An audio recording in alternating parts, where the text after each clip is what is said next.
We can.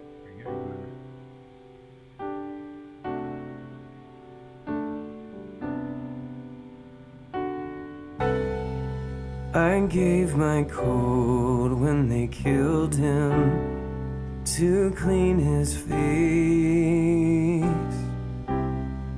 It's raining now, and I realize it went to waste. We lost ourselves, we fought to be the greatest fool. Our day had come, the rising sun on nothing new. A broken man just hanging there and points the way to desert stones. They mark my bones and my son someday.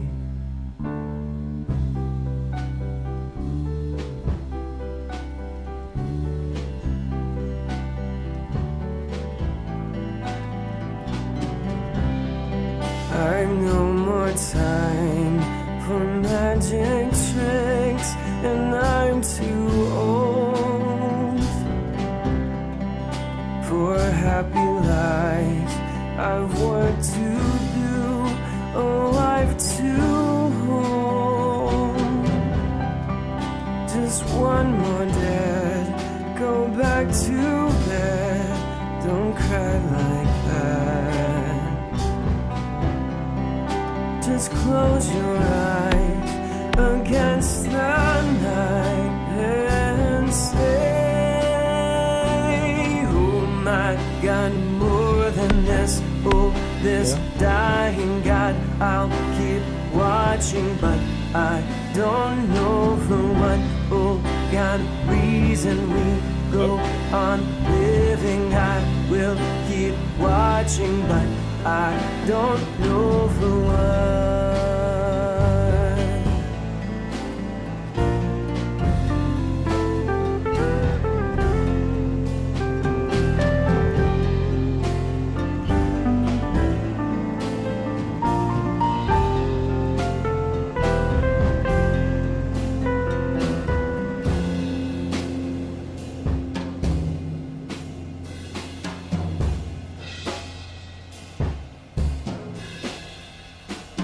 Oh my God, more than this, oh this dying God, I'll keep watching, but I don't know for what, oh God, reason we go on living. I will keep watching, but I don't know for what, oh God, reason we go on living. I will keep watching, but I don't know for what, oh God, reason we go on living. I will keep watching, but I don't know for what.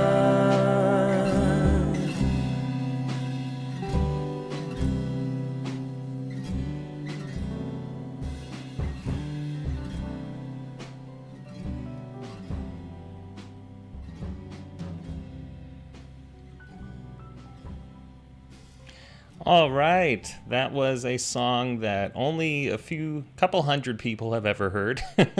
I recorded it in 2010, 2011, something like that, and I actually wrote that chorus as a child. Just I was noodling around writing some music on an old Mac SE, just like the one I have in the corner of the studio that so many people have mentioned, sitting up there on the bookshelf, and that chorus came to mind. I know it's only two notes, dun dun dun da da da, whatever, but those two notes stuck with me for more than 20 years. So they meant something to me, and that song, it's just one of my favorite songs that I've written and recorded. I played drums, bass, and guitar on it. My friend Daniel played piano, and my friend Chris sang on it. Hoping to redo it with Mike Keneally on piano, Michael Manring on bass, and Morgan Ogren on drums, hopefully later this year. So anyway, thank you everyone for joining. This is super cool. It's great to see so many people on. I know it's 30 people right now, but like I was expecting 5 to 10. So that's pretty awesome. And we have a great panel of people here with us. We have, I'll start with Kathy Starkey. Kathy, say hi. Unmute. Hello, everybody. Kathy is our volunteer social media expert analyst person who helps out with so much around the site nowadays. She started a few months ago. Pat Mastelotto's wife, Deborah, recommended that she reach out to me to do some volunteer work, and I am so glad she did, because Kathy's been an absolute pleasure to work with and a blessing to me, and has made so many things easier. So Kathy, thank you so much for helping us get to 10,000 subscribers. It's really great. Thank you. Well, thanks. It's been fun. Excellent. Like a lifelong dream. So spread the word, you know? Awesome. We also have Andre Chumley, who you might have seen yesterday when we did the stream with Pat and Trey. Andre, thank you for joining tonight. I appreciate it. Thank you. Thanks for being invited, and congratulations. That's 10K. Yeah. So Andre is going to be a content contributor here on Make Weird Music. He will be hosting a bunch of interviews. He's doing a regular show here every other Friday on creativity. And Andre is so intertwined with music in his life, and he has great taste, a great network of musicians, and I'm really honored that he would get involved. So really happy to have Andre here with us, and not just tonight, but for 2021. And then we have Josh Brill. Josh, thank you for joining us tonight. Yeah, thank you, Anthony. I'm really honored to be invited and part of this ordeal, the celebration, and congratulations on 10,000. Thank you. Josh, for people who don't know, Josh runs a program called Yoga of Guitar, and it's really an excellent, super cool program. Josh, can you tell us a little about it? Sure. And there's also Yoga of Ukulele. Yes. And they're similar. In short terms, it's basically a mindfulness approach to learning music as a meditation. And the focus really is on connecting in with the sound and the body and the feeling of the notes, and using specific patterns and musical exercises to help induce the meditative state. And I found that when we are relaxed, as we play music, it actually is a lot easier to play and a lot more enjoyable, and also helps lower some stress, which is, I think, important these days. Yeah, absolutely. And I met Josh at the Guitar Circle course that I attended in 2015. So I've known Josh a few years now, and Josh has really helped me to see my life and the things that I do differently. He'll sometimes offer a tip here and there, and sometimes he'll tell me, hey, you're doing this wrong. And I appreciate all of that. I love Josh's feedback, and it's always good, and it is always helpful. So Josh is going to, he's actually going to interview me as part of this 10K celebration thing. He tells me that's something that people would be interested in, and it's something that I have thought would be completely uninteresting to people over the years. But if we are going to explore me a little bit, then let's do it on this little celebration online. So yeah, thank you everyone, and we've got a lot of people leaving really nice comments. I'd love to respond individually to everyone, but I can't. Thank you so much everyone for joining and for all of your kind words. So you might be curious, we have our 10K giveaway, and that giveaway is for the 10,000th subscriber here on YouTube. They get a choice of a Robert Fripp signed, customized aphorism, and I would show you mine, but it's actually with my designer friend who's photographing it for the Failure to Fracture book that's coming out soon. And then if they don't want that, they can get a copy of the the Trey Gunn, King Crimson 80s Discipline era transcription book, and I will pay for the shipping and everything to Europe. So if the person was in Europe, that would have been a big cost saving for them. Or item number 3 would have been a signed copy of Failure to Fracture. And I do hope to share some more detail on that about the book here on this stream. So if you're here and you're interested in the Failure to Fracture book, I thought I'll give you a sneak preview. We can talk a little about it, and you can see why this is going to be much more than just a book. Cool. So I want to announce that the person who won the giveaway is a really cool guy, and he is based in New York City. He already knows he won. So I've been in touch with him. His name is, I actually don't know how to say his last name, but Jeremy Ness? Kathy? Andre? Ness. It's Ness? Just Ness. Okay. That sounds right. Okay, yeah, Jeremy Ness. He's a music producer out of New York City. He sent me a text message when we were at 99.97. He said, "Have you hit 10K yet?" And I said, "No." And he said, "Okay, check your numbers now." And it was at 10,001 or 10,002. So Jeremy, he pushed us over the line. And so Jeremy, I'm really grateful for you. And I'm thankful that you get this prize. So he did choose the aphorism. So we were figuring out how to get that to him. So congratulations, Jeremy. And thank you for everything you've done for Make Word Music. And we are working on a cool project behind the scenes. So that's really cool to be able to give him that gift. We have other things to give away too. We have some Gentle Giant shirts. I'm not good at this reverse pointing thing. We have 2 Gentle Giant shirts. One is Power in the Glory shirt, and the other is In a Glass House. These shirts are no longer available on the market. So if you're going to get a brand new one, it's only going to happen here. Here tonight and right now. And I have 4 of them, and they are all size large. So just a heads up. They are Gildan tees. Let me go get them. Proclamation.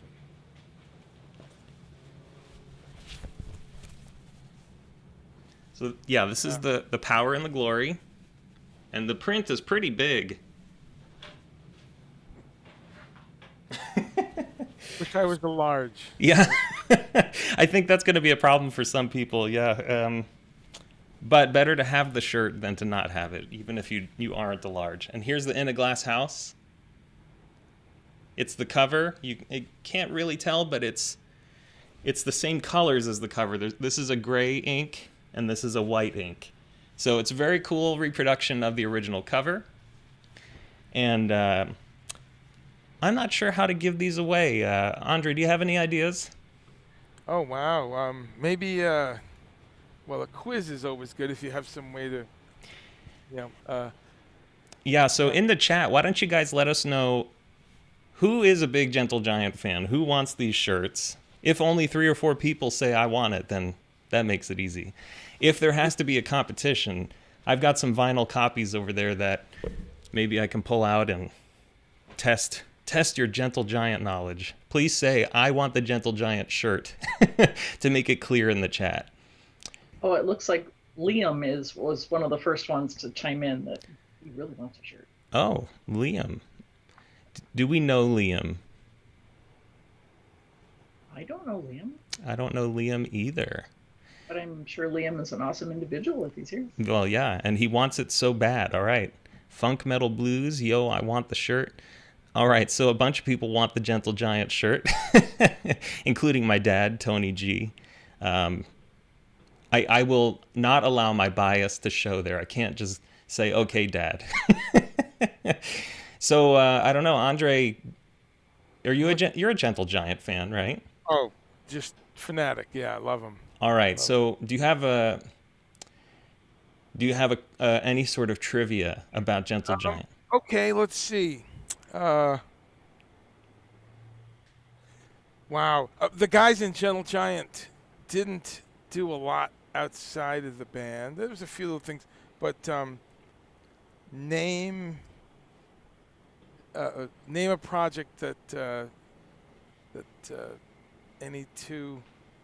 name two projects that Gentle Giant members have played on. Okay, that's a good idea. Yeah, because I know Anything. John Weathers played in a band after Gentle Giant. Malcolm Mortimer has played in several projects. Couple clues. Yep, yep. Okay, so another trivia question that I'll throw out there is whoever can name 3 artists signed by Derek Shulman after he left Gentle Giant. He became an A&R person. If you can name 3 people in the same message, then you'll get a shirt. Whoever is the first. So, Good.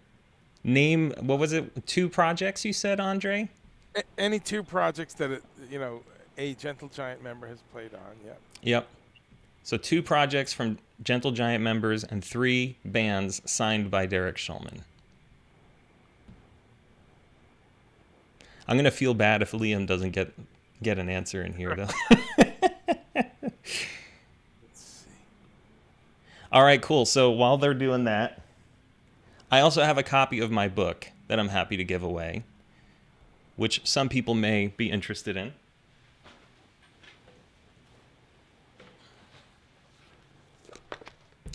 As well as, so my first book's called Clueless at the Work, and it's a business book, self-improvement kind of thing. That's my son on the cover. It's about, I don't know, 280, 300 pages, something like that. It's pretty good, if I may say so myself. When I read the audiobook, I actually stopped and was like, wow, that was really insightful. I'm glad I wrote that. You know, I was reading it like someone else wrote it, and it was very good. And it's stunningly got all 5-star reviews on Amazon. I think 22 or 23 5-star reviews. So it's a good book. Happy to give that away too. And then we have a pile of CDs. Raise the Maze, which is an excellent duo out of San Francisco, Morea Dickinson and Tariq Ragab. They are a married couple who are both incredible musicians. So we've got their CD, Raise the Maze. Then we have 3 copies of my 3rd solo album. It's called Within. These are still shrink wrapped. Not like other artists, they'll have boxes and boxes of CDs, you know, in their garage. They got 1,000 or 2,000 and they only sold a couple hundred. I only printed 100. So there's really not many of these, and I don't have to carry a lot of them around. We've got Marcus Reuter's album, Truce. This is still shrink-wrapped. It was an extra copy used for promotion. Kathy, I'm assuming you can help keep track of who's winning stuff, by the way, since I know you were looking at the answers and stuff. And then a copy of Chris Opperman's album, Klavierstücke. This album is out of print. There weren't many copies printed. And this was one of Steve Vai's top albums. Like when he heard it, he absolutely loved this record. And I know that it was a big inspiration for him. In fact, he loved this album so much that he ended up hiring Chris Opperman to do scores for him for Steve's orchestral music with European orchestras. So again, this album is not available anywhere anymore, and I'm happy to give it away. I have 2 copies, one for me and one for some lucky person in the chat. So we'll figure out how to get all that stuff given away. Kathy, have we gotten... Oh, I'm sorry, go ahead. Did you know I played with Chris at Berkeley? I was in his band. No way, I didn't know you were in the same band. That's awesome. I was in his band for a while. Were you in the Random Factor? Mm-hmm. Wow. Andre back then. We went to a Project Object show. Oh, and yeah, wow. So just a little fun. I was surprised to see his name pop up. Awesome. Andre, do you remember those shows? Project Object way back, and what was this? Josh, when would this have been? It would have been roughly 2000-ish at Harper's Ferry.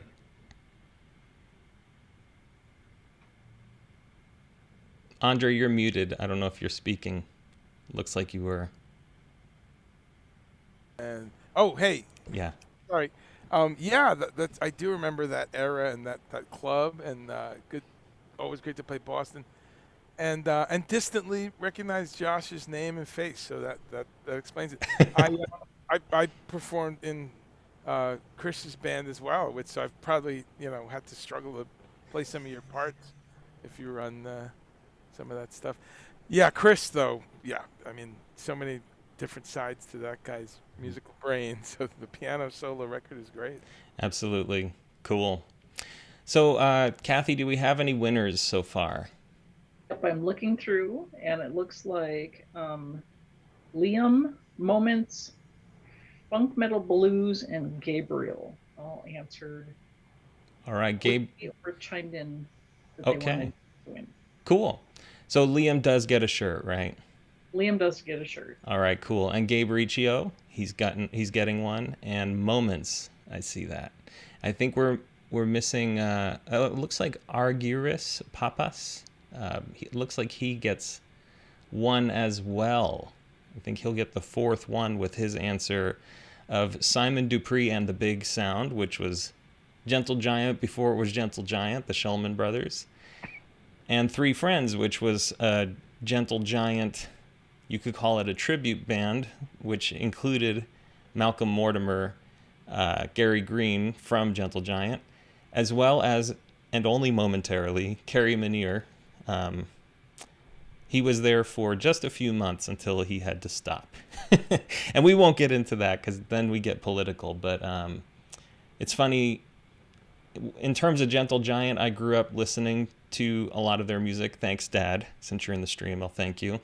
And I actually, when I was in college, I just thought, I will never get to meet Kerry Meniere or Gary Green. They were like my two heroes from that band. And it's funny, I ended up meeting them in 2015, and I've hung out with them almost every year since at this Gentle Giant global gathering thing. And now we're friends, and they're wearing Make Weird Music shirts in photos and video shoots and stuff like that. So this whole Make Weird Music thing has really turned my life upside down. So speaking of that, I think that's a good segue into Josh Brill and what he's going to do. If you're looking about the CD giveaways and the book giveaway, we will do that in the middle of the interview at a good breaking point with Josh. So Josh, why don't you introduce why you want to have this conversation? Yeah, for sure. Well, first of all, you asked me, so how could I turn down such an invitation? Yes. But primarily, I find you as a friend and as a human, an interesting person, and you're doing interesting things. Just even what you said about you are meeting people that you never thought you would have, and now you are. I mean, you have created something really interesting in your life that is for people, and it's something that a lot of people are enjoying, 10,000 plus at this moment. And in our own private conversations, which I think kind of we touched on that, how to encourage you to share more about yourself and your process during this, and you've relayed to me accurately, but just the sense of you don't think people would be interested in you, and it kind of kept yourself out of the MWM project. I mean, you're obviously present, you're interviewing people, but it's not really about you, which is definitely respectful. And at the same time, I would love to see you share more. And I think people would be interested about how you develop this, what it's like, these types of things. So I would just love to explore that with you. Well, excellent. And the reason I asked Josh was not so people could hear about me, but because Josh and I have had a few sessions recently, a few conversations where he's asked some very deep and insightful questions that got me really thinking about Make Weird Music and the future and that kind of thing. And sure enough, Josh said, people should hear this. This is a really good story. And I was like, really? You think so? And then I said, well, if we're going to do this 10,000 thing, which is going to happen in the next few weeks, then let's do it. So yeah, Josh take it away. And I guess anyone who is wants to ask questions, feel free to do so in the chat. But we're going to lean primarily on Josh here. For sure. I think a good place to begin would be at the beginning. So, was there a specific moment that you remember where you had the project come to you, like a creative little birth? Like, what was the first time you conceptualized wanting to do this, or feeling like there was the need for this? Sure, yeah. So a lot of people don't know this, and it's not because it's secret knowledge or anything. It's just the nature of the fact that no one was interested in my music. Like I've recorded hours and hours and hours of music, and it just never went anywhere. And so John Finn, a mutual friend of ours, he had a saying about his band, like, on the rise to national obscurity. And I laughed at that, but then I took it to heart, and then I took it too much to heart, and I became a really sad person. And I was kind of depressed about my music just never going anywhere and no one listening to it. And I had to deal with this. I had to balance this idea between I love writing and releasing music and putting it out there, and no one else seems to care about that. So you want to do something that provides some value. And for me, I ended up one night just getting so frustrated that I said, all right, I just need a different project, because I am so compelled to write, whether it's music or words or, do these artist portraits or whatever it is. But I don't want it to be about me. So I thought, I like to make weird music, so make weird music. Sure, that sounds catchy. And it was literally like in March 2014, late one night, like 1:30 in the morning, I'm sitting at my computer deleting everything of my own stuff, deleting my web page, deleting, profile pages on music sites, and feeling sorry for myself, and then thinking, I'm just going to reboot this effort. So I bought MakeWeirdMusic.com, and I thought it would be kind of like a little Wikipedia for strange music, just music that I thought was interesting that my friends didn't really listen to. And I thought, well, just because I like it and my friends don't really care for it, that doesn't mean there's no audience for it. So yeah, it just turned into a text-based wiki page. And that's really what it was for the first year, until my friend Jim Reisky, he's a musician here in Phoenix from Indianapolis. He's done the DCI drum corps thing and lots of marching band stuff, and he's played in bands all over the world. He's really into prog too. And he was talking about redoing his studio, like rewiring it, rebuilding it from the ground up. And I thought, oh, that'd be kind of cool to feature on Make Weird Music. Like, why not feature people who make weird music? Like, actually feature them, whether they're known or not. Because Jim's an unknown player. He has a great CD called Universe at Large. But, he's like just any indie artist on Bandcamp. Not a huge audience. And I thought, I like this idea of featuring people who are relatively unknown. But we were never able to coordinate our schedules. So then someone else said, another musician friend of mine said, you're friends with Steve Vai. You should probably feature him on the site and do an interview with him or something. That way you can get some attention on what you're trying to do. And from that point, I did a couple of practice interviews before doing the thing with Steve. And that interview with Steve coincided with an interview with Mike Keneally. And the way that happened was this guy just emailed me out of the blue, and he said, I like your site. You should put Mike Keneally on there. I'm friends with him. I'll introduce you guys via email. And that guy ended up becoming my book publisher. So the Failure to Fracture book right there on the couch, that's the prototype book that I'm pointing at. And then Clueless at the Work, this book, both will be published by Stairway Press. And stairwaypress.com is where you go to find more information. But his name is Ken Kaufman, and he has been super generous to me. He set me up with Mike Keneally's email, and then we coordinated an interview the same weekend as Steve Vai's. And the reason that weekend I was even going to do it was because King Crimson was performing, and I told myself I will never miss a King Crimson concert if I have the opportunity to go, because I never was able to go earlier in my life. So bought tickets, bought the front and center ticket. You know, it was like $400. It's such a stupid idea. You know, you get this thing in your head like, oh, this is going to be amazing. And then you show up, there's 3 drummers right up front. You can't hear the rest of the band. You can't see, you can't see what you're hoping to see. I mean, it's a cool idea, but when you get there, the execution's like, I probably should have gotten a ticket like 15 rows back. But nevertheless, I went to LA for this King Crimson concert, did the interview with Steve Vai, did the interview with Mike Keneally, posted them on a YouTube channel. I barely had any videos by then. And I think I got my first 1,000 subscribers just from those videos. And that's really the beginning of all of it. Were those your first 2 interviews that you did? No, I interviewed Andy West from the Dixie Dregs, and I interviewed Dale Turner, who's a musician in Los Angeles. Do you know Dale, Josh? No, I don't. He's a guitar teacher at Musicians Institute. Super wacky dude. He has a great album called Mannerisms Magnified, where he played every instrument, sang it like it's 100% him. It's a really great album. I don't know if it's streaming, but if you're looking for something cool, Mannerisms Magnified by Dale Turner, D-A-L-E Turner. I interviewed Dale and a guy named Carl King, who was also known as Sir Millard Mulch, and Dr. Zoltan Ubelisk. He had these personas.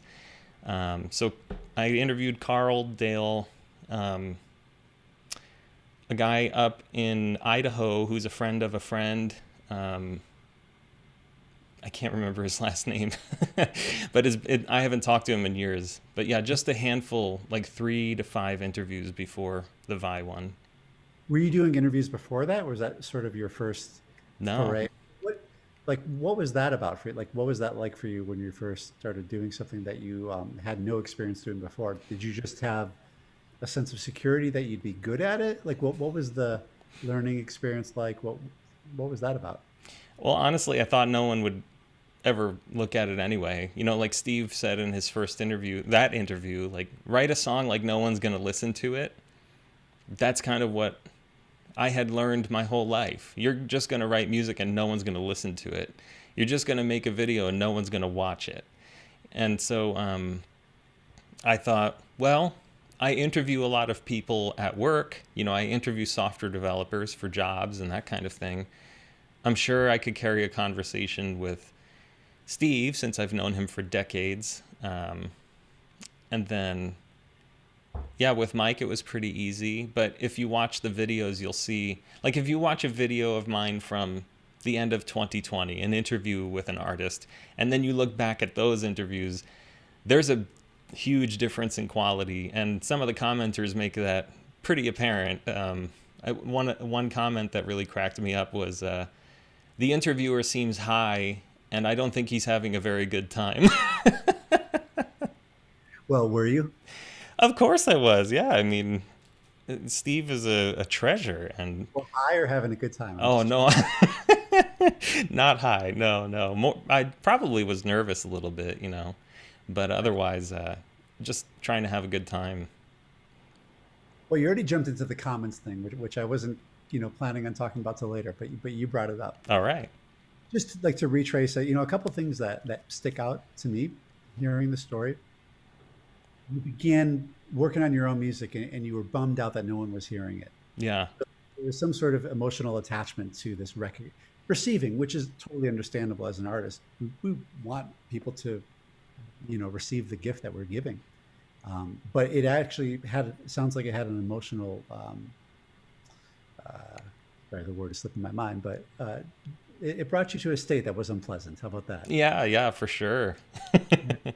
From there, though, it actually catalyzed this creative thing, which you said, okay, I'm going to take myself out of this equation and really focus on highlighting other artists. Even in this question about yourself, there was probably 6 or 7 different trails of talking about other artists. Your passion for supporting is real and authentic, and I think that's a big part of the success of this channel. So it's interesting to me that you really cultivated this pain and suffering of your own personal music not being received, into helping other people share their music and for that to be received. And at the same time, there is an emotional connection to this project that we've talked about, specifically the comments. So I'm just curious. I don't have a YouTube channel. I have a couple of videos out, but not really. So when you do receive comments, obviously there are, um, one of the things I really appreciate about Robert Fripp, about when he posts his sort of trolling or hate comments, is my sense of what he's doing is he's putting it out into the public for people to see what's really happening, which is somebody's toxic comment is really a comment about themselves, not their observer. But what's it like to receive that for you just as a human? At first, it was tough because I knew I wasn't a very charismatic person. My wife, after I got back from the Guitar Craft course or Guitar Circle course, said I was an impenetrable monolith. And After the course. yeah, after the course. And the course really had such a profound impact on me physically. I lost 30 pounds in a month after getting home. And it was because the Guitar Circle work had put me so in tune with my body. Even like literally 2 or 3 bites of a salad, some light meal, I could feel it in my stomach, and I was like, I'm full. That's it. I can't eat anymore. And we'd go out to eat, me and my wife, and I'm sitting upright like this robot, and eating barely anything, and it's like, what has happened to my husband? That's what she's thinking. He goes to this Robert Fripp thing in Mexico, and now he's a different person. But I did, it was like Robert clearly planted a seed. Well, not just Robert, but the whole thing planted a seed in me, and it grew.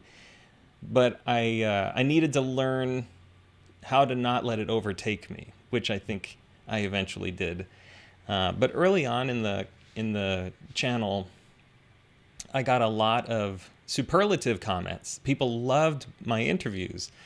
And I thought, oh, this is great. Maybe that's what I do instead of music. Like maybe people just like my interview stuff. But then as the channel got more exposure, you get exposed to more truth in a sense, like what everyday people think of you who happen to click on your video. And then it's like, oh yeah, this guy's boring. This guy sucks. His questions are so stupid, And at first I thought, oh man, maybe I do need to change this. Maybe I need to respond because I don't know what I'm doing, and you do want to cultivate an audience. But on the other hand, I thought, I'm not going to be able to be this other person that they want me to be. So I had to just evolve in terms of my comfort with myself, and recording yourself and editing yourself and listening to yourself speaking and watching your mannerisms. That is a very difficult thing to do. So going through for a couple of years and doing almost a video a week, producing a couple hundred videos in a couple of years, just makes you realize, like, yeah, you've got stuff to work on, And it doesn't mean the comments are true. It just means that you just have something to work on if you're not an expert at it. And I still see it in myself, like, oh man, yeah, I look at Mr. Beast or other YouTubers that I follow, and I look at what they do and how they do it.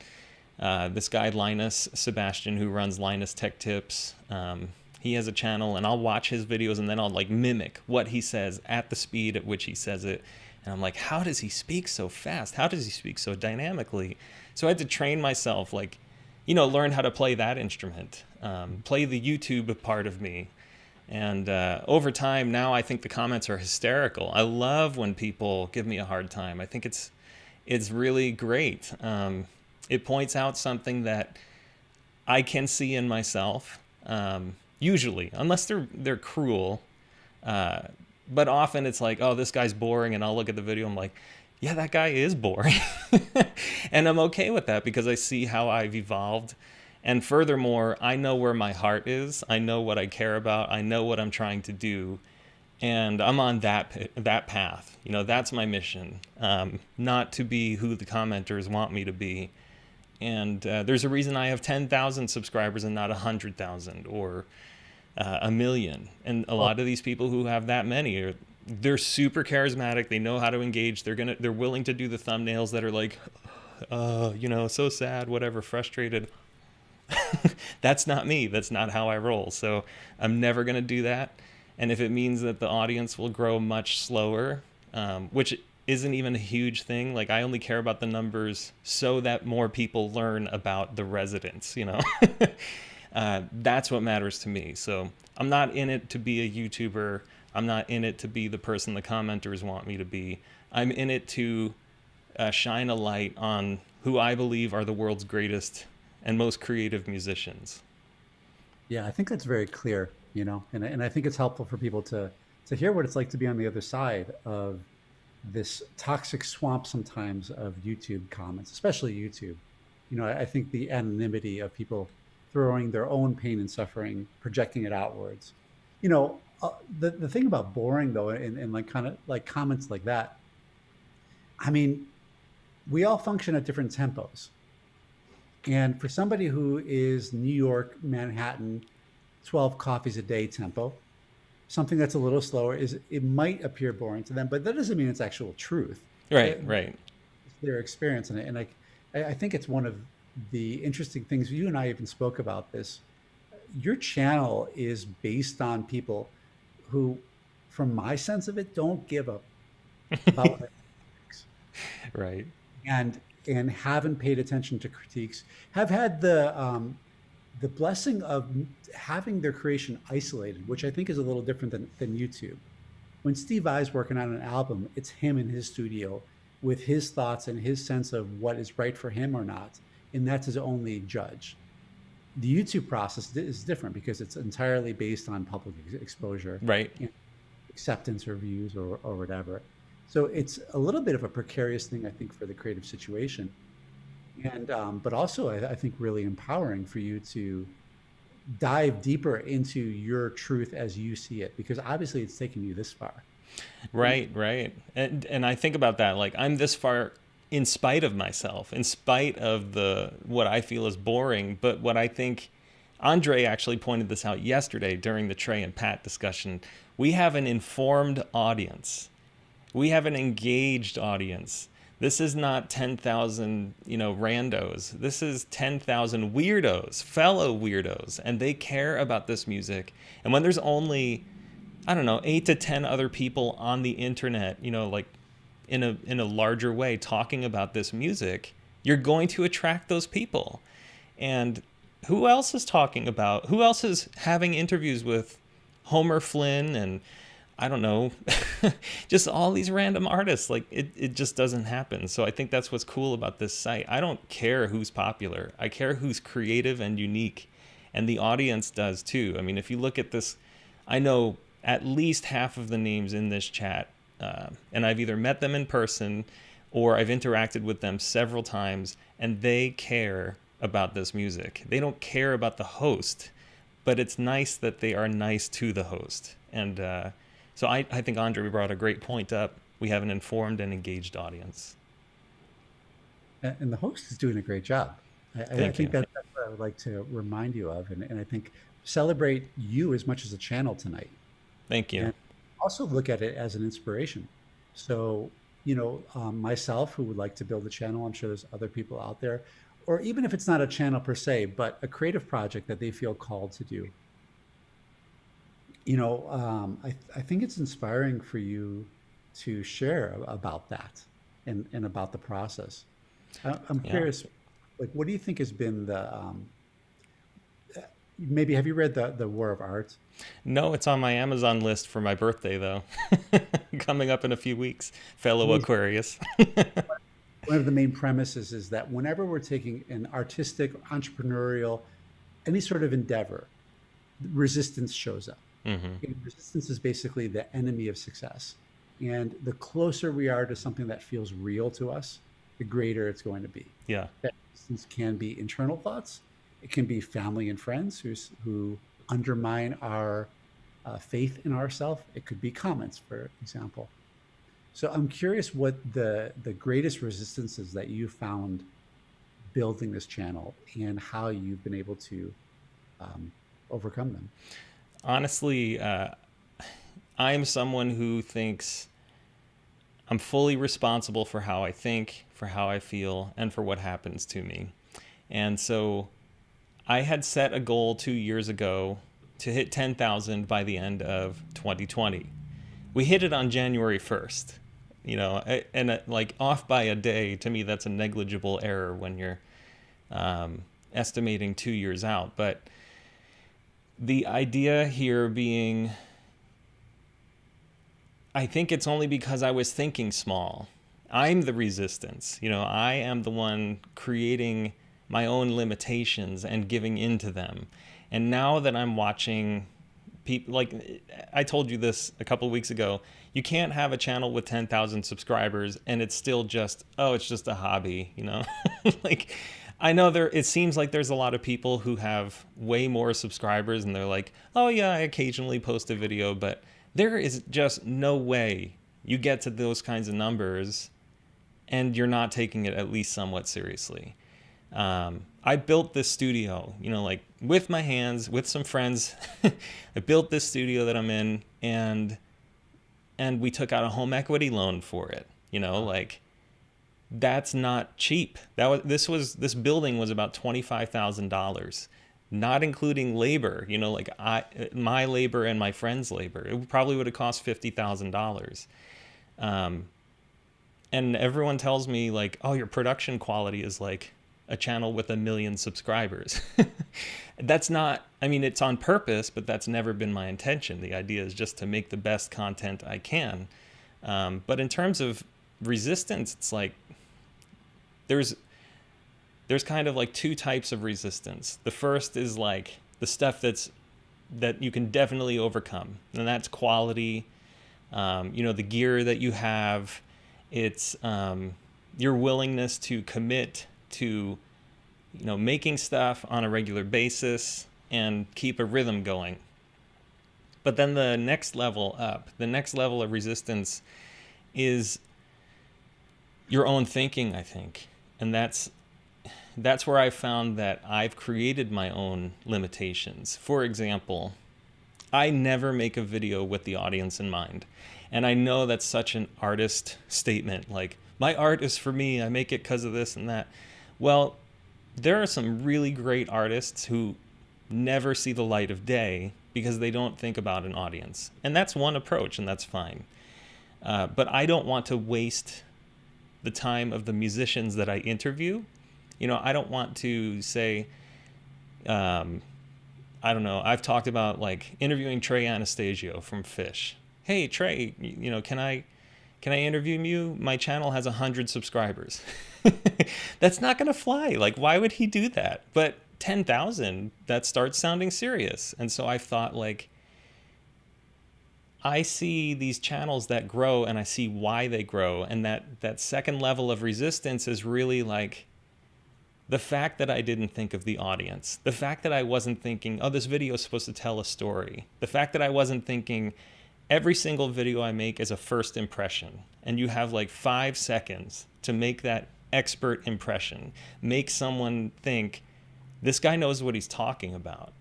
And so you'll see in 2021, I'm going to take more of an approach of storytelling with my videos. But I've noticed, looking back at my videos, I thought I was telling a story, but I was telling the story for me.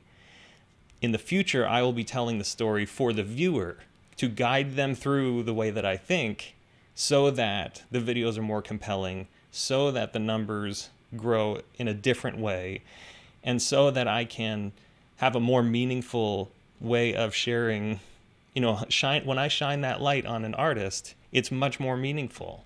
I still won't care if they're popular or not, but I can say to a relatively unknown artist, yeah, the channel's got 50,000 subscribers, and just doing the interview, you'll probably sell 20 CDs, like that day, you'll probably sell 20. So it's a good use of your time, and I just care about music. So the getting through that level of resistance has been something novel for me in the last few months. Like, the resistance I always had in terms of thinking of the audience, YouTube is a place where you have to think about the audience, and I do want to be on YouTube. Well, you are. Yeah. There's an each world. We know that one is one of them. Right. Yeah. Yeah. But I guess I mean, I found the engagement that I get on YouTube is my favorite type of engagement, and the outcome, the output of my work for YouTube is my favorite type of output. Instagram is fun, and I can see my numbers rising pretty quickly. Facebook's kind of stagnated because I don't find it as fun, and I found that the channel grows the way that I have fun. So if I can start having fun telling better stories that are more compelling, then I think the channel will grow through that, instead of the channel growing through bigger name artists who are anchor draws, to the channel, that have that halo effect. I want every video to start having that halo effect. It shouldn't be, oh, this channel has an interview with Devin Townsend, so I'm going to go look at all their other videos. It should be, that interview with Devin Townsend was so cool and told such a great story that I want to go check out other videos on this person's channel. I just saw this Rick Rubin quote, which I'm going to mangle, but it was basically like the work reveals itself. Yeah. And I feel like that's part of what this channel and part of your process is.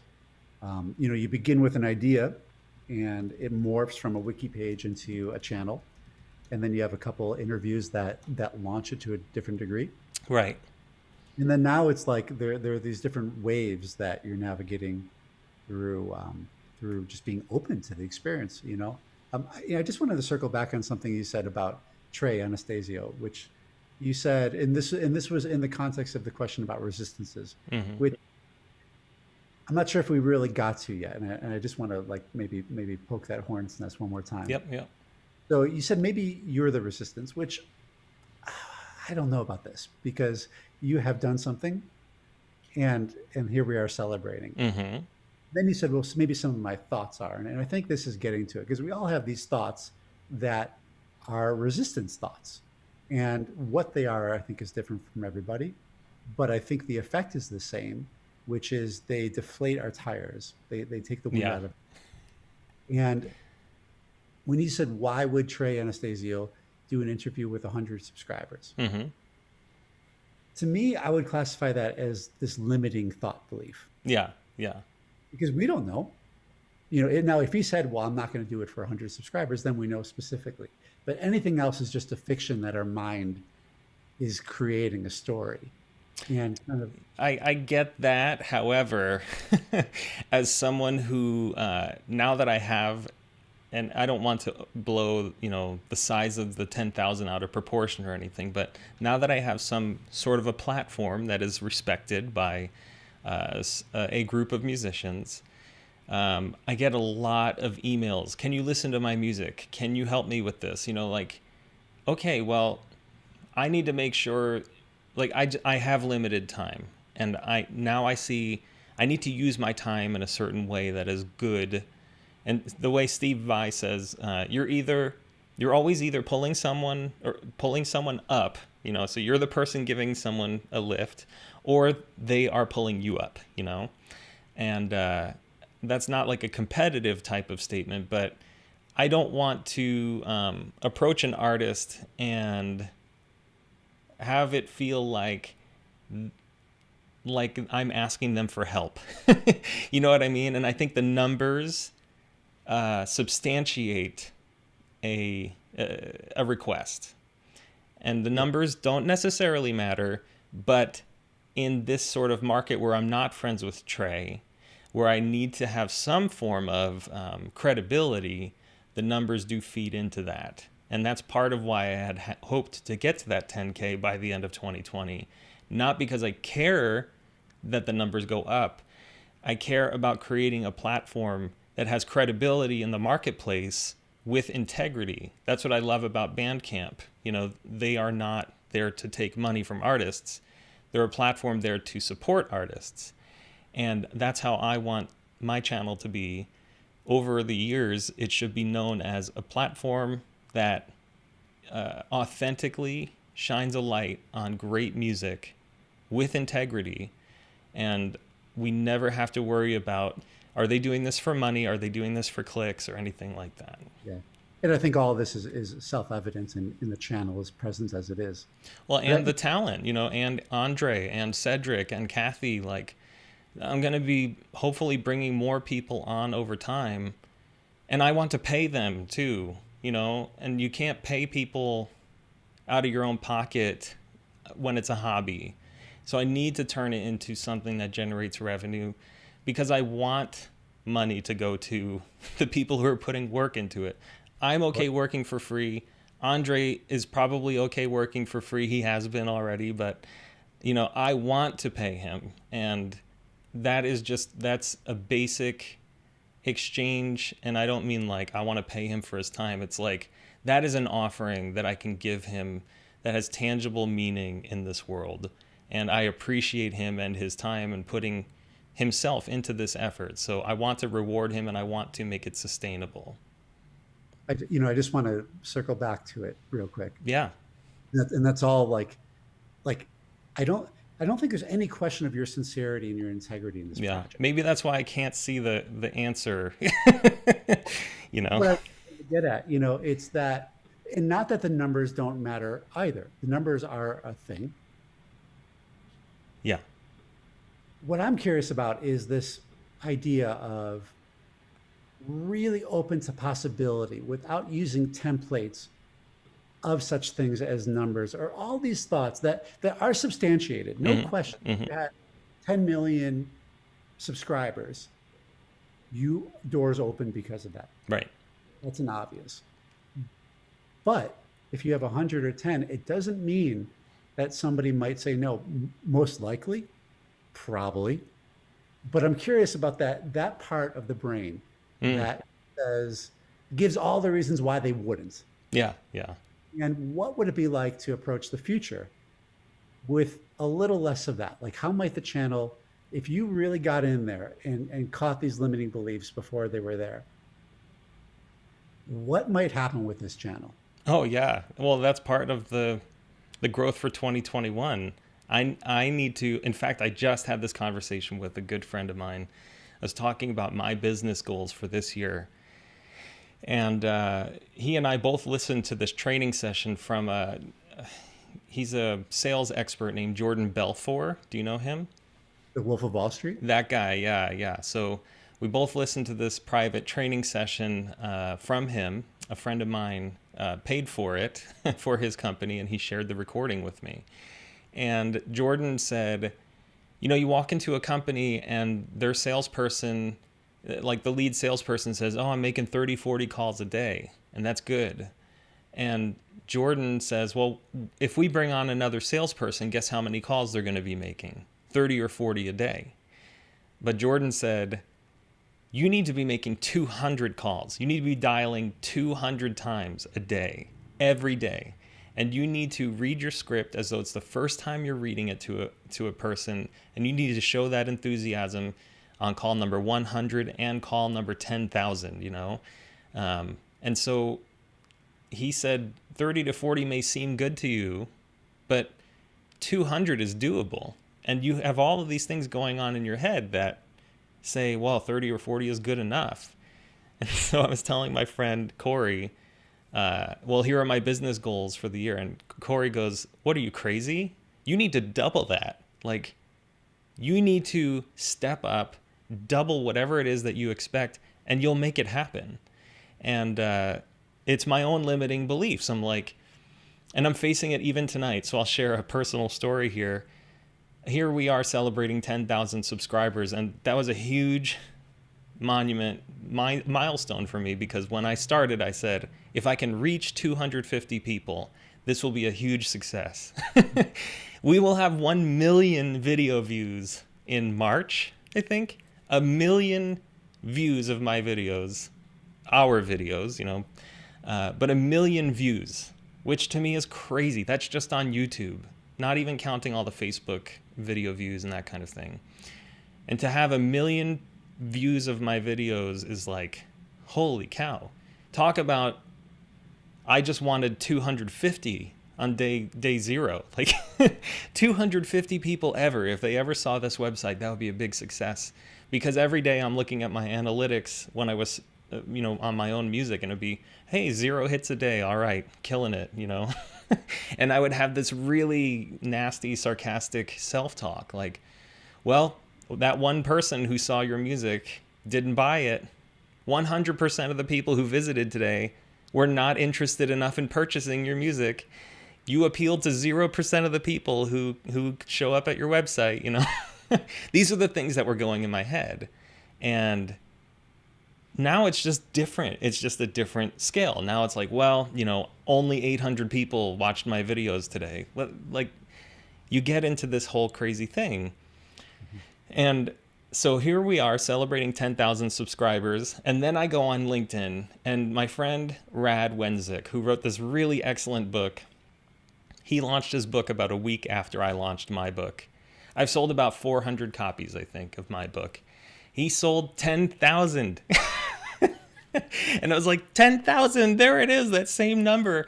And tonight I was like, how could you only sell 400? What is the matter with you, And this is the same guy who said 5 years ago or 6 years ago, if 250 people even check out the website, and here I am, I only sold 400. Rad sold 10,000, like, it's just, it's ridiculous. And I'm still learning, there's still that same guy inside of me saying, you're not good enough. You could have done this better, whatever.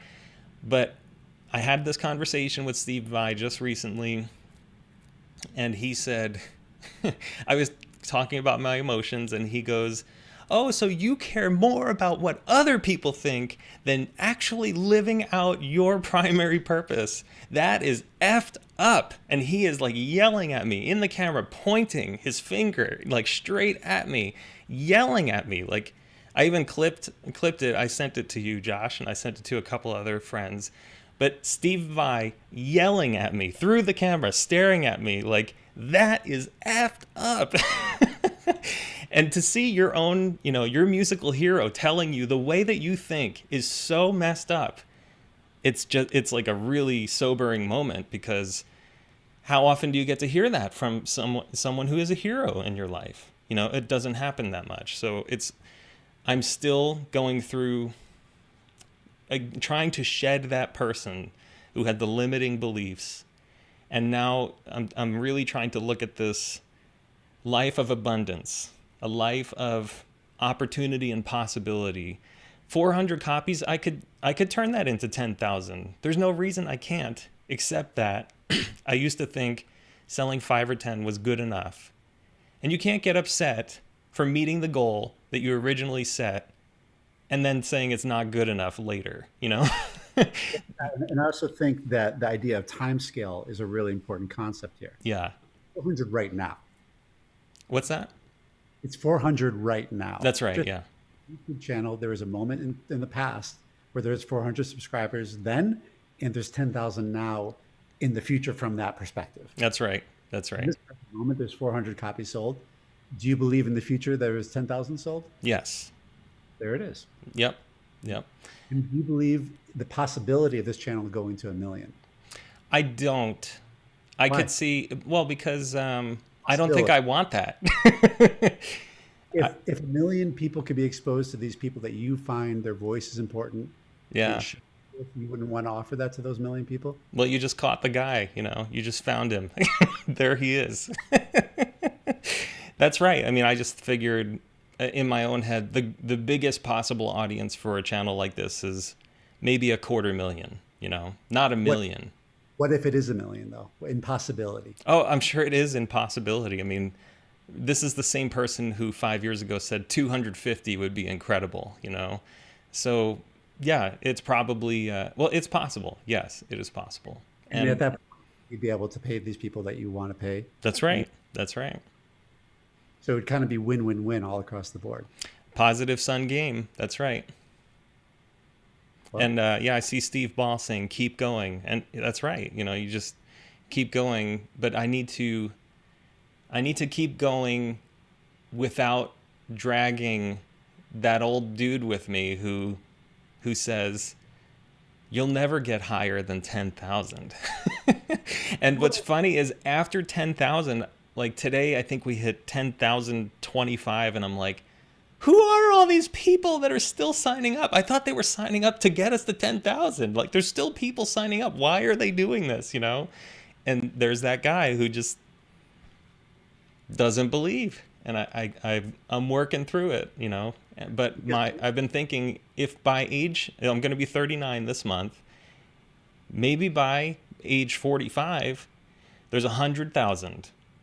And maybe by age 50, 55, there's that 250,000 or something like that. And I can turn that into something. And then it's like, why are you talking about this grandiose time scale? Like, this is totally doable in 2 years if you think about it the right way. So that's where I'm talking about how I want to change for 2021. I want to be the person that manifests the 6-figure attraction and not the 3-figure attraction, you know? Yeah, and I think it's part of just, being in an appreciative state about where you're at. When I hear you talk about your book that has 400 copies sold, and I have books inside of me that haven't been externalized yet, from my perspective, 400 is amazing because you have a out. Right. And that is something that many people have wished to do. Yeah. And haven't found the ability to release it into the world. Yeah. Yeah. So I really feel like, you refer to that guy. That's only a part, and it's not even your true self. No, it's not. It's that dirt that's accumulated, like, on the soles of your shoes when you're walking through some mud. Yeah. And I think that the beautiful part about this process, just as an observer and a friend, is the depth of empowerment that happens by necessity. The growth will not happen without the openness. And I think that Steve kind of talked about that, or at least alluded to that. Mm-hmm. That's right. The more you're open to possibility, the more possible is going to become into reality, into the manifest. Right. Yep. So it's sort of, it's asking you to do that. And I think that really the key is just to keep on focusing on the goodness that you're bringing into the world. This is a valid piece of good work. And even just the chat we're seeing right now, all the creation, it's really beautiful to witness. And let's just keep it going and not have a governor on possibility. That's right. Yeah. Yeah. And that it's almost embarrassing to say this kind of thing, but with the Failure to Fracture book, I asked Robert Fripp for a quote, and he wouldn't give me a quote. He wouldn't give me a forward, and he just said, I'm very busy. And then he starts ripping on me publicly, on Facebook, wimp Garone, poor simpering Garone, or whatever it is, and he would email me like, oh, simpering one, wimp Garone, today are you, and it's like, on one day, I got an email from Peter Gabriel and Robert Fripp right in succession, right? And I'm like, this is insane. And then I'm also thinking, this book is already set to fail, And Robert finally, after he rips me, a new one, and makes fun of me, he says, I used to be, I think my favorite line was something like, Wimp Garone, who was once worthy of a title, man. Then he sent me an email saying, if you should find yourself still having use for a quote from Robert Fripp, let it be this. And this is the quote. Anthony Garone's Failure to Fracture is a success story. And I was like, it's just mind-blowing. I think about impact, potential, all of this stuff. Here I have Robert Fripp telling me, I am a success story. My work is honorable, those kinds of things. Here he is, interacting with me, which he doesn't need to do. I'm getting yelled at by Steve Vai for my limiting thoughts. I'm getting all of this great insight from this huge global community of people who follow the work that I do. And then I'm feeling sorry for myself. And it's just like, dude, you got to wake up and you've got to make this happen. And this is what you do. Like what I'm doing is what I do, and it's what I'm going to do. and I just need to go whole hog into that. And that's really what I'm looking for in 2021. Go all in on the good of me, which sounds crazy to the limiting, the governing person, that he's still in there and he may always be there, but I need to really lean into that other piece. Yeah, and I imagine it must feel really good to feel 10,000 plus souls behind you on this, or with you, really. Like that must give you some fuel to move forward, I bet. Man, I got to tell you, the idea that Failure to Fracture could be what it is was just unbelievable. And I was thinking about it tonight. Like, I've had probably 250,000 people watch me play Fracture, play through this piece that I've struggled with for so long, for so many years. And if there's 250,000 people who would be interested in watching that, then how much more possibility is there? Because Fracture is one song from one album, from one band, from one genre, from one overall industry. Like, of course there's huge potential. Literally, my Failure to Fracture series has like 300,000 views or something. And again, this is a teenage kid learning how to pick, over 20 some years, and there's 250,000, 300,000 views of that. So yeah, the future is unlimited. The potential is there. And if there's 300,000 people interested in watching that, then imagine if I could really present the stories of all of these artists. And I probably interviewed over 70 artists by now. If I could turn all of those into Failure to Fracture type stories, not the failure piece, I just mean like stories. Draw people into this music, to this artist. That's where I think is going to be the power of this channel. So using your experience as a template for other people who might have, maybe they don't even have a clear vision of what they want to do, but they want to do something. And I kind of feel like if there's anything 2020 and COVID and just being a human is bringing out in people, is the recognition of moving beyond the gig, so to speak, the daily 9 to 5 thing, and not specifically saying to go and find a new career, but maybe finding some meaning in their life, some purpose that's deeper than just waking up, eating, going to work, watching, or Netflix, going to sleep. But, a creative project, a hobby, something that they feel passionate about. Right. I feel like most of us really wish for that. And I think it probably creates a lot of pain in a lot of people's lives not having something like that. Yeah. For those who, what would you say, I guess, to those who might not even have their vision yet, but they have a sense of wanting to do something like that? Like your experience, not as a template to follow, but as something to, some bits of inspiration or wisdom along the way.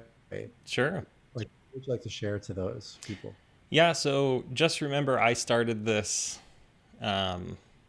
in desperation, like it wasn't a dark night of the soul, as Jeff Berlin put it.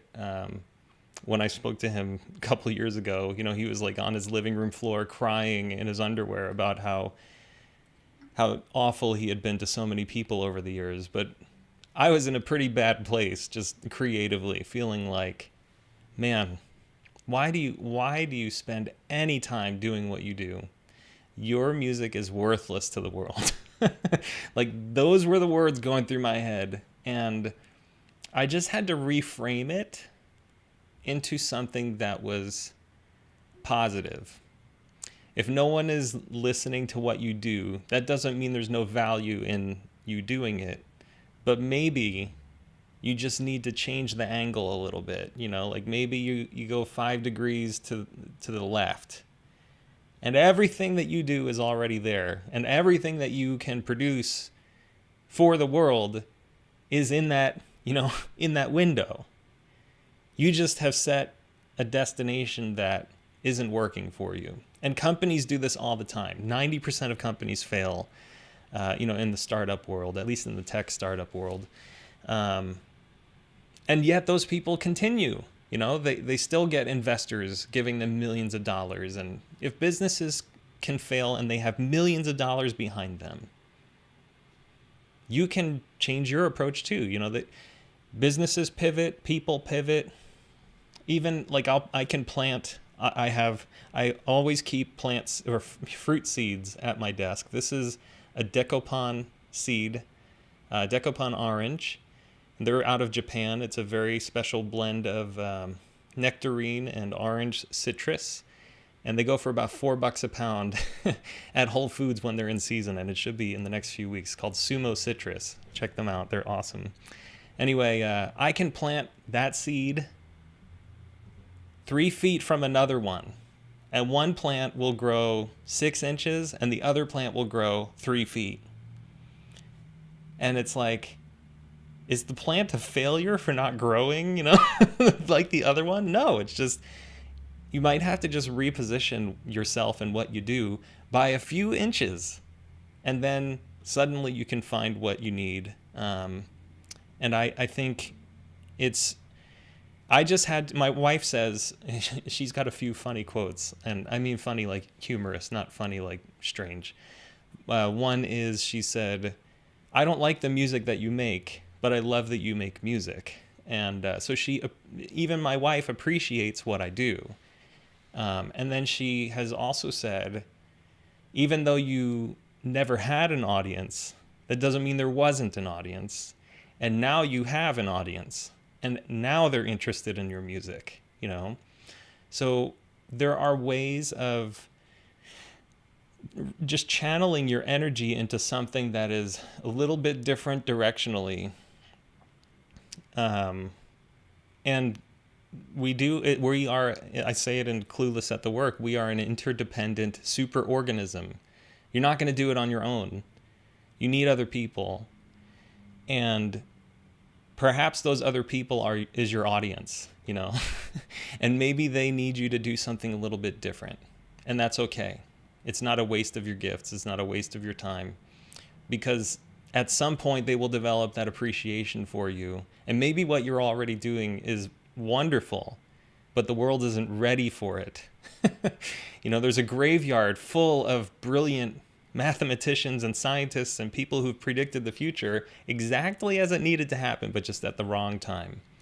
Mm-hmm. And so I think about these kinds of things and how we need to just change our attitude a little bit, change our direction a little bit, and allow the good of what you do to be visible to others. And this is a topic that I've written about recently. Women in particular face this in the corporate workplace. Men are more ready to talk about their accomplishments and the things that they do at work. And I'm not speaking, this isn't my opinion. This is scientifically proven fact. Studies have been shown over and over again. Women are more likely to not talk themselves up and their accomplishments in the workplace, whereas men are. And so there's a great podcast for women called To My Younger Me. And this guest, Sarah Taramohr, Taramohr, she says, I think it's episode 14 of this podcast. She says, we need to make our work visible to the world. Don't think of yourself as showing off. Don't think of yourself as proving something to the world. You're just making your work visible. And that made a big change for me. Obviously, I'm not a woman in the corporate workplace, but the advice is pretty universal, I think.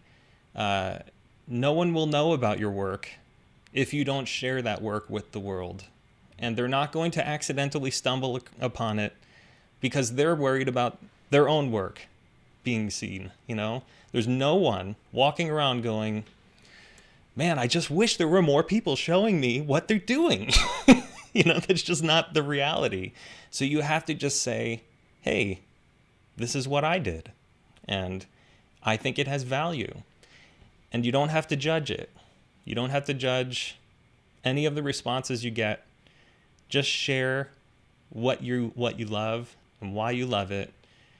There may be an audience for it, there may not, but Steve Vai said the reason it goes wrong is because we look for outcomes that don't necessarily align with the love of what we do.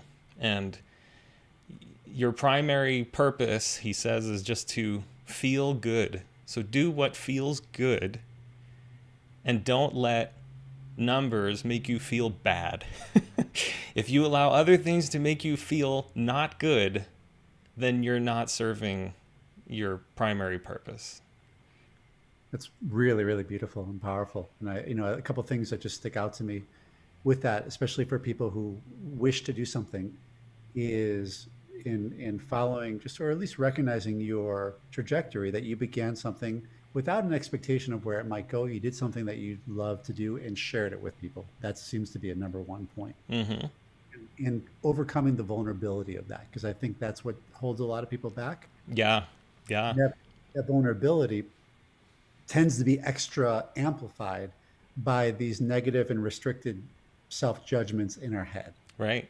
And these stories of resistances. And when I write a video script, I think, how would I tell my friend that I love this? And that's really all it comes down to. Like, hey, this CD is awesome. Like, Josh, I want to tell you about this album. Like, that's really all I need to do on video. Yeah. So I think for other people, helping them find that for themselves, right? Like, and whatever that might be, but something that lights them up. And it might, as you mentioned, taking some pivots or alternate routes, it may be some different things. So I think just sort of, if I were to systematize this in a very loose and open-ended way, mm-hmm. The courage, well, the GC, the Guitar Craft Circle aphorism, may we have the courage to fail. May we also have the courage to succeed. Yes, that is very good. And I think for those who wish to do something, this is a really beautiful moment of inspiration and learning from your experience. Yeah. I really think in my own personal teaching with people with music, and this is why I find the mindfulness approach to be so valuable, self-criticism is the number one thing. It cuts off everything. If somebody plays a single note and they think it sucks, are they going to be inclined to play a second note? Most people no. Right. Some people persevere through that. Most people don't. And I think life is like this. Mm-hmm. So I really feel that your story of navigating through your own personal restrictions and self-criticisms, the external criticisms that come in the comment section, and staying true to what you feel is true, and using your own personal sense of what lights you up, what brings you joy, what feels like quality work rather than getting wrapped up in quantity. Yeah, absolutely. And I'm sorry, go ahead. Yeah, we're celebrating this quantity of 10,000, but what we're really celebrating is the quality seeds that grew this tree, that the fruit is bearing by the gifts being shared to the world. And I feel like it's so easy to get wrapped up in numbers and quantity and lose connection to quality for many. And I think that's one thing that probably short circuits a process along the way. And I feel like that this channel, and we're all here watching this, so we all must agree to some extent, I believe, that this is quality content. Mm-hmm. These are quality musicians that you're bringing into the world. This is quality programming. The videos are very digestible. They're entertaining. If anything, I would personally encourage you to lean into your own weirdness in a way, and get even a little bit outside of not. And you mentioned before about thinking more about storytelling and audience, and I get what you're saying, and I think that's good. And I would encourage just to stay connected to that naivete that birthed this process. I have a feeling I can't avoid it, and I think that's a good thing. It's like Michael Manring said, the more he tried to sound like Jaco Pastorius, the more mistakes he would make. And he's like, how do I get rid of these mistakes? And then he realized those mistakes were his voice. The thing that prevented him from sounding like Jaco was the thing that was him. And I love that. So I think I will always embody that kind of attitude. And I'm just too curious about all of this to sacrifice any of it. But I want to I don't mean to cut you off, Josh. I love this conversation, but there's other stuff I want to get done on the stream, and I don't want it to go 2.5 hours. So, any questions in the chat? Kathy, I don't know if you've been paying attention, but is there anything coming up there? Josh, maybe you have a final question or a point? I think we covered really like the exploration that I would like to do. That Awesome. I would like. I just saw, if there was one more point, I saw Liam, writing music has been the most fulfilling thing in my life, but it has also been the most demoralizing, depression-inducing thing. What I would say to that as a music teacher, that you're connecting to some truth, Liam. You know, like something's deep inside, and also personally, I've struggled with really deep, severe, clinical grade depression for a long time. And if you can just find out what is creating the depression, most likely it's an expectation attached to it, and release that you might find the healing that's deeper in there. And yeah, I just wanted to address that and say congratulations, Anthony. Oh, thank you. Look forward to doing the 1 million subscriber. Yeah, well, 1 million video views is the next milestone, but yeah, I think we can hit 25K in the next year, honestly, if we do things good. And Liam, I guess if I can offer one perspective as well, writing music is fulfilling, but writing music is not the demoralizing, depressing, inducing thing. Like, writing music is an expression of who you are, but the music and the writing of it is not what's depressing. Like, I'm not trying to correct your view. My view is it's my expectation after I've written the music that's depressing. And I get that. I have put out videos where I'm like, are you serious? Only 200 people have seen this? And then people will leave in comments like, why are there only 200 views of this video? And I'm like, yes, you get it. Why have there only been 200? And for some people, 200 might sound like huge. But I can share with you, like I said earlier, when my friend said that he was selling 10,000 copies of his book, I'm like, I really suck. That is so sucky, you know? I was happy with my 400 until I heard about his 10,000. And, you know, the book writing, I gotten depressed about it too. Music writing, video production, even my day job stuff. It's my expectations that really screw me over. You can't feed your own trolls. That's right. That's dangerous. Yeah. No, I was so glued to the conversation I hadn't been watching the questions, but I'll scroll back and see. I did see someone say, who was your favorite interview and why? That question sometimes comes up and I never quite know how to answer it. However, there will be a Make Weird Music book in 2022. And so you'll see I'm putting out these Wednesday wisdom videos. And the purpose of that is to point people to great moments in these interviews that we've done and shared, because there's dozens of interviews, and in each interview there's 5 to 10 moments of, you know. So we will be sharing those moments in their own little excerpt videos, and all of those videos are really research into the next big project, and that's going to be a book about creativity. And Andre didn't know this until I'm sharing this with Andre for the first time, and with all of you. His show is research into this book, so I'm planning on mining his conversations with artists over the next year to feed into the book. So he will probably be a co-writer of this book. He just doesn't know it yet. So you're welcome, Andre. Cool. So let's do these CD giveaways. Let's see. I don't like doing speed-based things, but maybe we have to do speed-based things, like the first person to email Kathy, I don't know, something, will get a CD. But so we have Raise the Maze. This, if you like technical, complex, you know, progressive type rock stuff, this CD is awesome. First person to type I love the cover or something, some meaningful thought in an email to Kathy at makeweirdmusic.com can get Raise the Maze CD. The person who actually can email Kathy with the release year of this Klavierstücke album, because it's not even on the CD itself. It says 1994 through another date, but I'm not sure when it even came out. So first person to actually figure out when this was released will get this CD. And don't forget to send your address to Kathy too, so I can print a shipping label. Let's see. First person who can name the drummer and bassist on this CD will get it.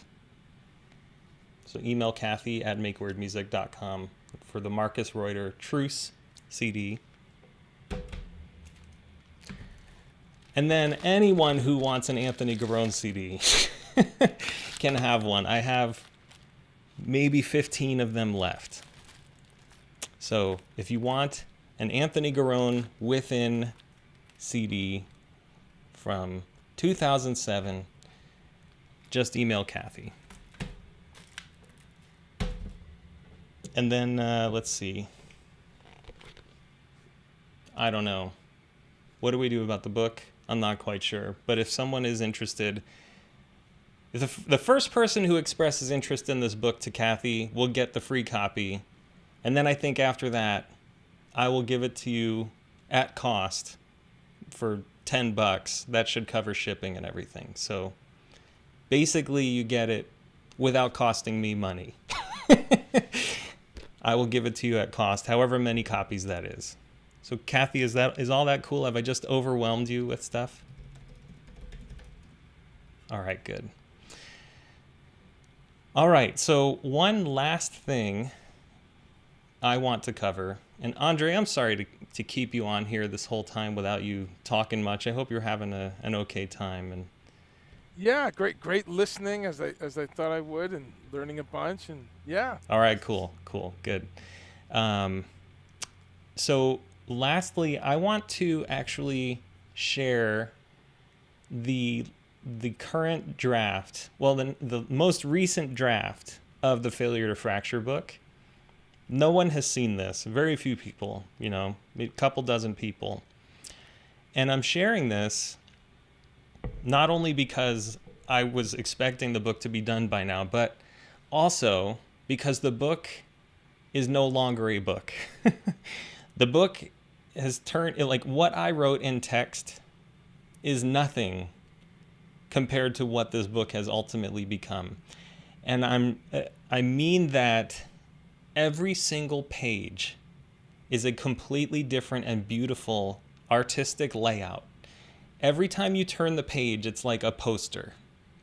And it's a different poster every time you turn the page. So the book is about 320, 330 pages, and there's literally over 120 different layouts.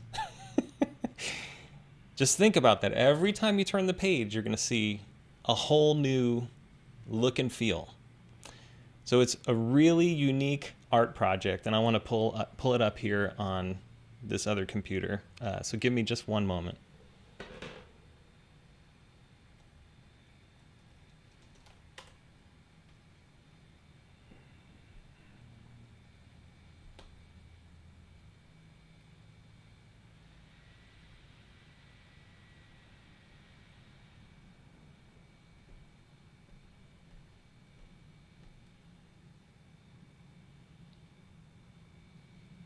Okay, so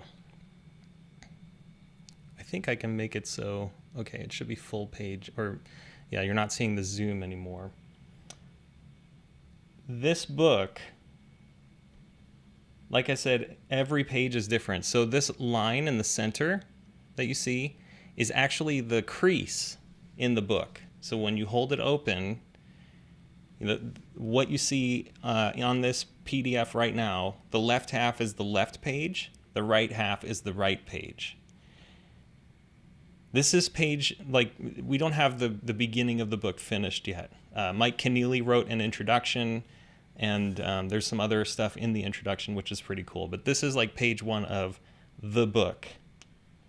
Here's, pages 3 and 4. We were just looking at pages 1 and 2. So you can see it's different. And I share sheet music and tablature of things that have helped me to play Fracture. So you see that's a photo of me when I was 15 years old, wearing my Steve Vai guitar, playing my Steve Vai, or wearing my Steve Vai shirt, playing my Steve Vai guitar with all my Steve Vai photos behind me. And then here's pages 5 and 6. Like I said, every page is different. Every time you turn the page, it's a whole new layout. And the book, the pages are going to be full 8.5 by 11, full color, photo quality print. So this book is not, it's not a typical book. You can think of it more like a coffee table book. There's me and Steve when I was 14 years old, wearing my Pearl Jam shirt, my Casio watch in the Mothership studio in Hollywood. And the background, the reason I'm sharing all this is because I want to share the story of how I got into guitar and kind of how I got into Fracture in the first place. This is the original email, the first email I got from Steve Vai. I found it printed in a box, like on a sheet of paper, and we scanned it and put it into the book, which is pretty cool. We have interviews with Sid Smith, the King Crimson biographer, Guitarcraft players all over the world. We have interviews with Pat Mastelotto and Trey Gunn talking about Fractured. We have several content zones, they call them asides, from my friend Michael Hacker, who is a judo instructor. He speaks Japanese and he talks a lot about, he relates a lot of his martial arts instruction experience with the experience of learning Fracture. So there's a lot of different angles in this book regarding learning impossible things. So he talks about the zone of proximal development, comprehensible input, Japanese terms that support these, ways of learning. So you can see each page is just beautiful. I haven't been looking at the comments, but I hope people can see it and appreciate what they are seeing. Yeah, Steve Ball, book is a vast understatement. This book is going to weigh probably 4 pounds. It's going to be really big. And the paper, highest quality paper. And I'm not just saying all this to prep you for the price, which unfortunately has to be pretty high. But I want you to see that if you buy this book, you're buying a piece of art. You're not actually, I intended this to be just like a normal paperback book, kind of like spiral bound guitar book or something like that. But that's not what this turned into. And we're going to do a live stream going through page by page with the book designer.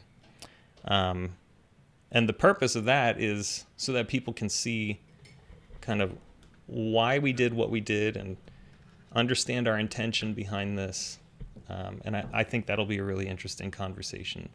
I literally started tearing up looking at this book just a couple weeks ago. I couldn't get over just the idea of how beautiful and amazing this thing is. So it may feel like I guess for me, going back to the resistance conversation that Josh and I had earlier, I feel like this is something I can brag about proudly, because what Dave Woodruff did is so beyond what I think any of us would have expected.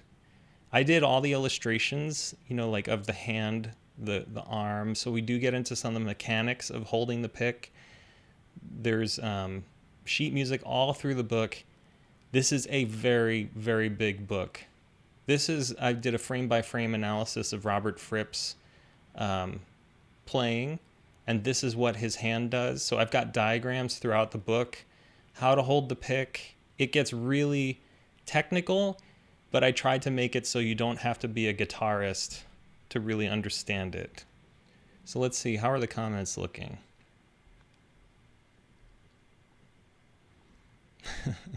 Yeah, it seems like people are appreciating that with this book, which is cool. And Steve mentioned the Guitarcraft picks are available. Here's what's really cool. I'm getting special permission to sell this book with GC picks. So we will have a package available that includes the triangular picks, so that anyone who gets the book with that package is able to really try it, with the gear, the recommended gear. So I've got several pieces I've notated and transcribed that have aided my learning of Fracture, things that you don't have to, or things that you can play that aren't just Fracture. And a couple of original pieces too. This draft is a couple months old. I'm actually waiting on the final draft this coming week. So I should in a few days have the final draft. But yeah, I mean, Alien Spore Bomb, just the graphic design is lovely. Yeah, you can see this book is now it's a piece of love and artwork. Who's the designer? His name's Dave Woodruff. And you can find him at thedaveness.com. I just typed that into chat. So yeah, these are my illustrations of my hand holding the pick. This is like the joint that you use to bend your thumb to hold the pick. I talk about stuff that Guitar Circle instructors said, and I ask them for comments, in the book. This book is not just me. It's no joke. There's probably 20 different perspectives in this book, including Gabe Riccio, who helped me not only with the transcription, but he offers several asides through the book, and you might recognize his name because he's the transcriptionist for all of the King Crimson transcription books. So this page shows like what your hand should look like and what release and return look like as a picking technique versus how I used to hold the pick, where my fingers were dangling and kind of ugly and floppy. You can see here, this is a video from me playing Fracture in 2006. And thankfully you can't hear me playing it because my wrist is planted firmly on the floating tremolo and you can hear every single note warble. So yeah, I could go through this whole book. I'd be happy to do that. We probably will end up doing that when we get the final draft. But I just wanted everyone to see, because people have said, well, where is this book? Isn't it coming out? It could have been out by now if it didn't turn into a work of art.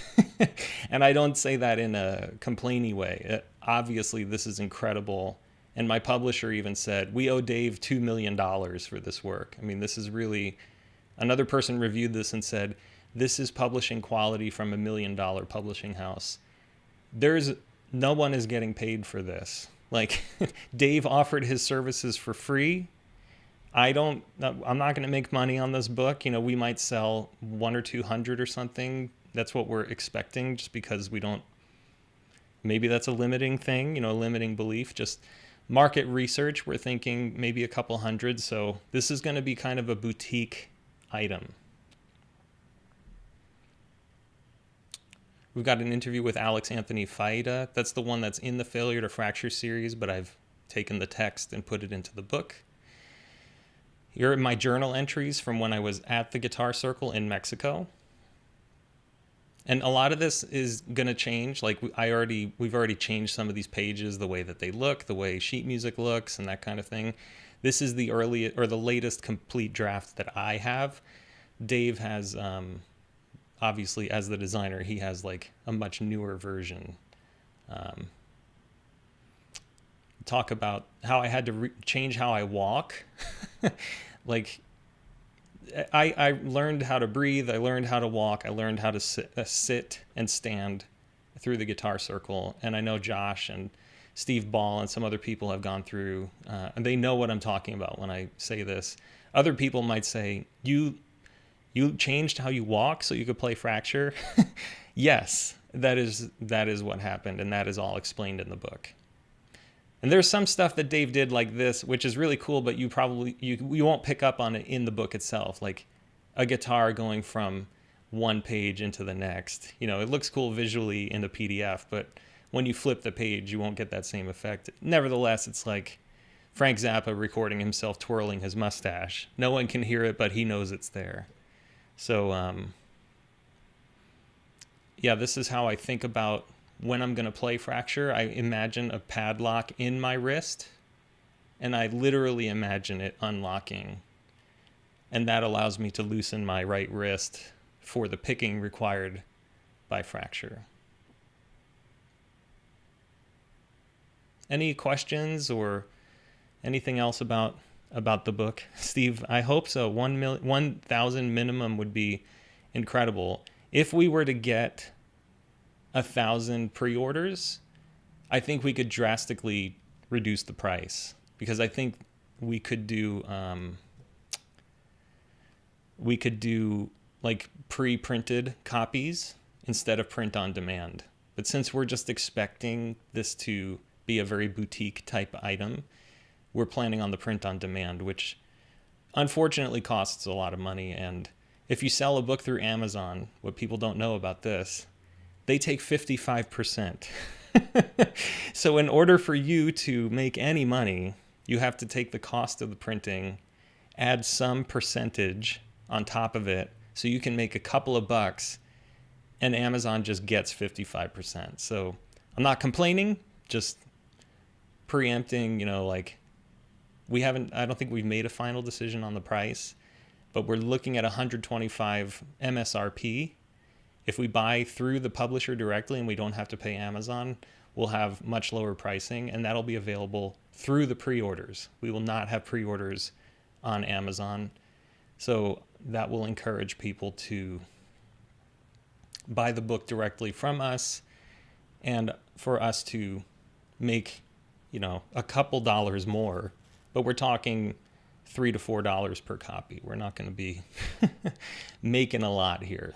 I've got testimonials from players all over the world, and I mean that, all over the world. Yehuda Cotton, he's in Israel. Valerio Bilotti, he's in Italy. Octavio Salas, he's in Mexico. Fabio Mattino, also in Italy. There's players all over the world who've contributed to this book. So I hope you all get a sense of the magnitude of this. And Robert has been very kind and generous. He gave us full permission to move forward with this project. I sent Robert this PDF, but I told him it wasn't ready. I think he's waiting for a final PDF, but I'm hoping that I can get a pre-printed copy, send it over to him, and so he can just look over the whole thing. I think he's going to be pretty surprised at what this turns into. Let's see.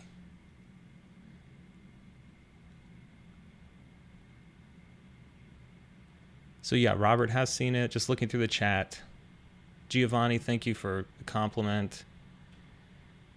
Steve Ball did actually write the epilogue. So, of course, I couldn't do this project without Steve Ball. He is not only too near and dear to my heart, he brings me to tears with his generosity and kindness, but also, who better to talk about playing this style and this kind of music and in this tuning than someone like Steve. So, yeah, of course, Steve Ball is involved in this. So we are 2/3 of the way through this book. So I'll stop there. Not because I'm afraid of sharing it. It's just this book is so huge, to give you just a sense of what it's going to look like. I just wanted to be able to provide, a walkthrough of the PDF. So that's what it is for right now. I cannot wait to get this out to you. We will be selling them, pre-orders, hopefully in February. Because of COVID, the Guitar Craft picks, the triangular picks, I have one right here. Always have one nearby. These picks, because of COVID and distribution and shipping and materials and all that stuff, they just haven't been able to get these manufactured. They're actually, you cannot get any. There are literally 0 available right now. So in late February, we'll have more of them. And then we will bundle them with the book. The cover artwork and the back cover artwork, I'm hoping to make available as posters. If you have any ideas for related products you'd like to see as part of the pre-order, now's the time. Let us know. Like, I'm all ears. So whatever you might have in mind, if it's related to this book or can help sell this book, I'm all ears. So let me get the book itself.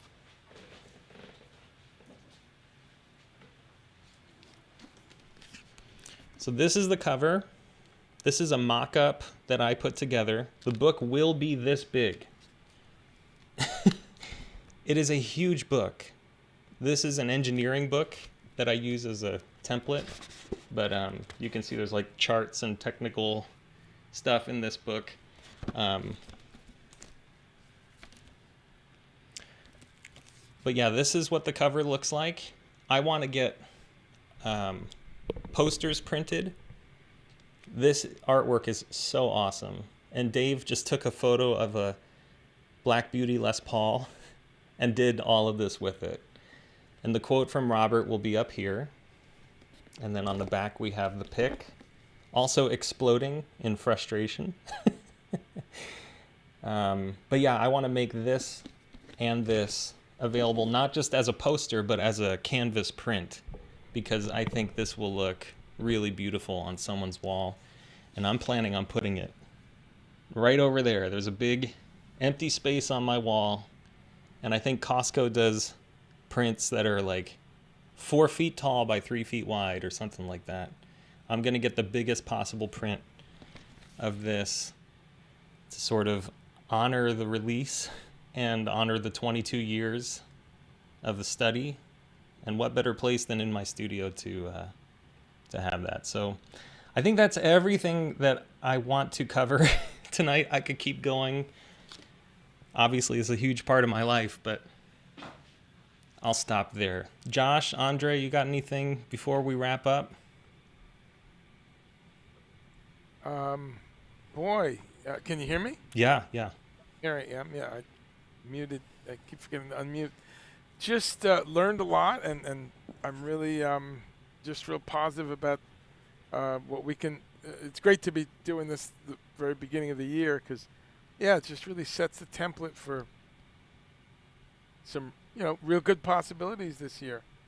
And I'm excited to be part of it. And we'll see everyone. I'll be back on the 15th for the next creativity show. Mm-hmm. People. I'll be popping up with some interviews, as you said. I've got a couple of interviews that are coming up here, and people can find me if they can spell my name. It's AndreChumley.com. You can find me there, and Guitar Tour. I'm on socials. You can find me, but I'll be here a lot more. That's right. Coming up, whatever weird ideas about music are out there to be discussed, I'll be ready.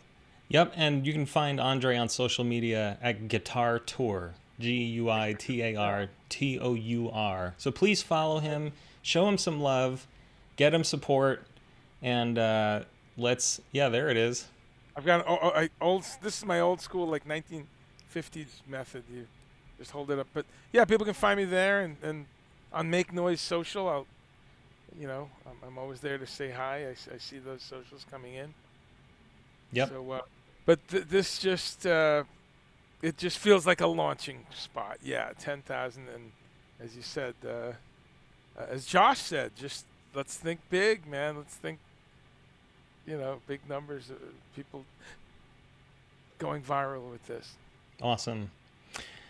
Cool. Well, thank you everyone for joining tonight. What a conversation to be had, and not just with me and Josh, but with the chat. There's so much great stuff in here.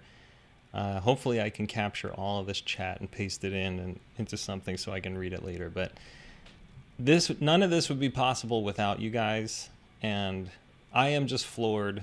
So thank you so much for supporting Make Weird Music, for the friendship that I've gotten through so many people.